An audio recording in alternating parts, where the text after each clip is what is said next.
This is SSPTV News, brought to you by Samsung Productions and the Hazleton Standard Speaker. Keeping students safe from the coronavirus, the latest move by the Hazleton Area School District. Good evening and thank you for joining us at SSPTV News. I'm Lisa Sugart sitting in for Ken Cara. Here's your local information from SSPTV and the Hazleton Standard Speaker. Hazleton Area School District officials are being proactive in hopes of protecting students, faculty, and staff from the coronavirus. Today I talked with the district superintendent, Brian Uplinger, about changes being made to protect the district's more than 12,000 students and more than 1,500 employees. What we need to do is make sure that everyone's safe, coming and going. Any of the students that have traveled outside of the country and have returned to us within the last couple days, over the weekend, I'm asking them, and we're kind of mandating that they stay home for 14 days until that incubation period has taken place. Typically it's within the first 5 to 7 days that you see symptoms and you feel some of the effects of it. However, again, looking to be proactive, we want to make sure that everyone is healthy when they return to us.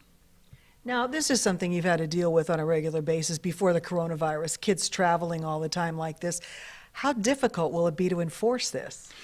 Pretty difficult. The difficulty comes in at each of the building levels.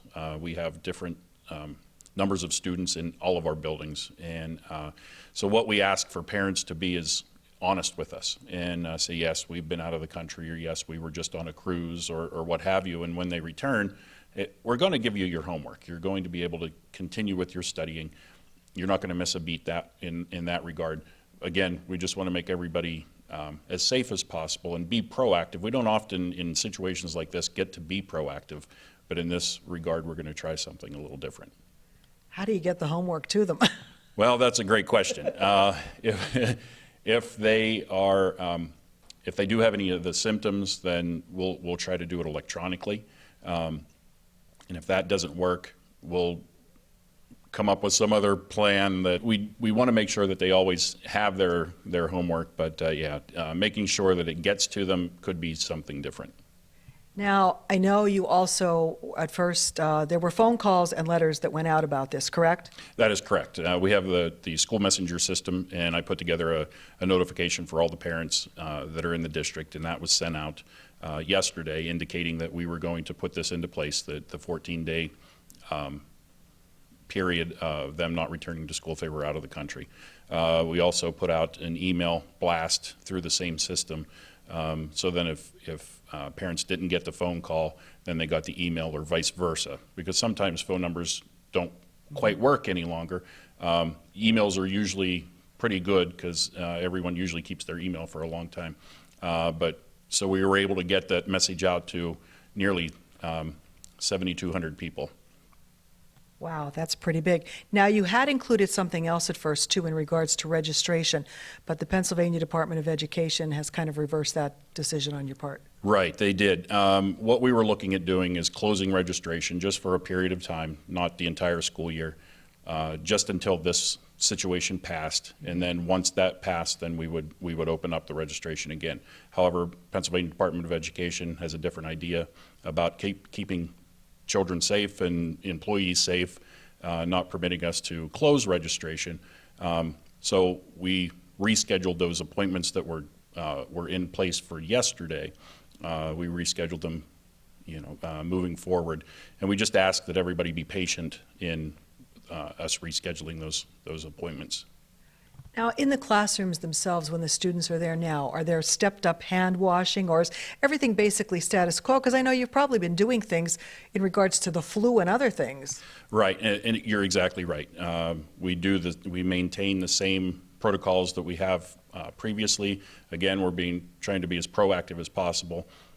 We do have a hand washing program that we've instituted in the elementary schools, but that's been in place for a couple months now.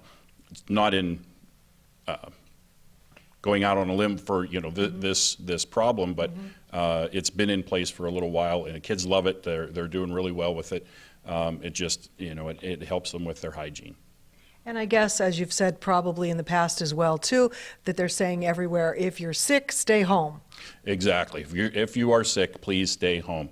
I know that runs into some difficulties with child care and things of that nature, but it's still really important to keep the people that are already in school safe and free of any type of infection. Superintendent of Schools Brian Uplinger.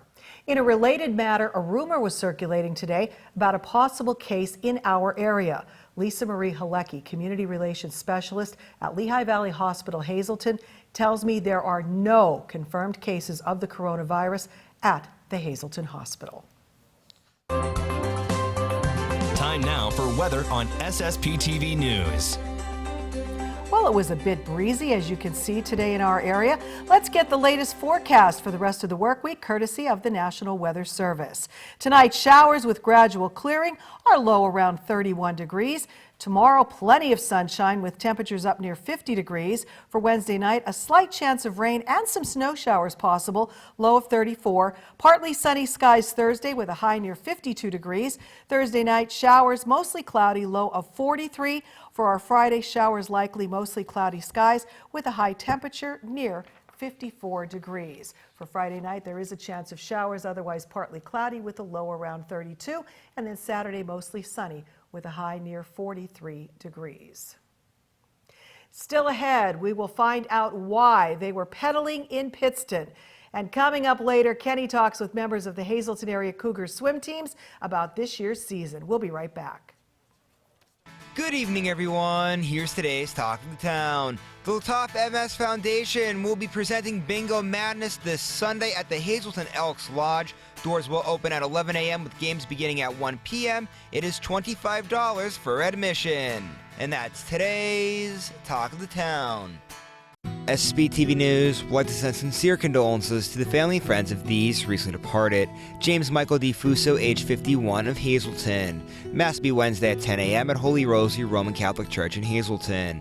Friends may call Wednesday from 9 to 10 a.m. at the church. The Hazleton Chapel of the Crofton Youth Funeral Home is in charge of arrangements. Teresa A. Gumpf, age 73, formerly of McAdoo, who passed away on December 16th.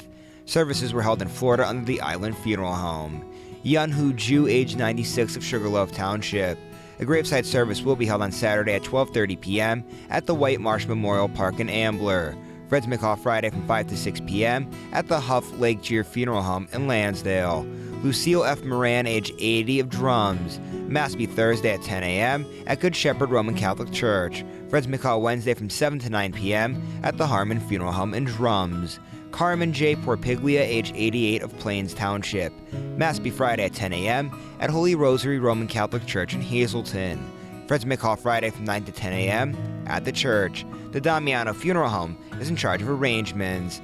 And Doyle Wagner Jr., age 54, of St. John's. Services will be held at the convenience of the family under the McNulty Funeral Home. Today's Social and Obituary Report is brought to you by Harmon Funeral Homes and Crematory. Call 570-788-0977 or go to harmonfuneral.com.